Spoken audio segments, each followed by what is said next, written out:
Aksidentet fatale ku viktimi janë vozitësit e bicikletave nuk kanë të ndalur në Tetov.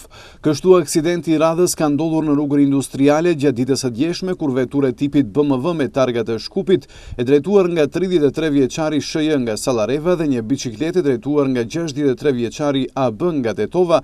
Në aksident, vozitësi i bicikletës ka marrë lëndime trupore dhe atë thyerje të këmbës dhe është dërguar në Spitalin Klinik të Tetovës ku pas marrjes së ndihmës së parë është lëshuar për mjekim shtëpiak.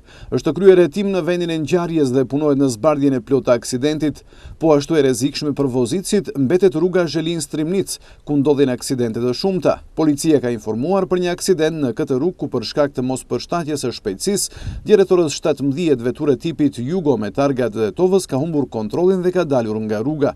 Me këtë rast vozitësi dhe 3 bashkëpunëtar në veturë të moshës 38, 42 dhe 58 vjeç kanë marrë lëndime trupore, janë dërguar në Spitalin Klinik të Tetovës dhe më pas janë lëshuar për kurim shtëpiak.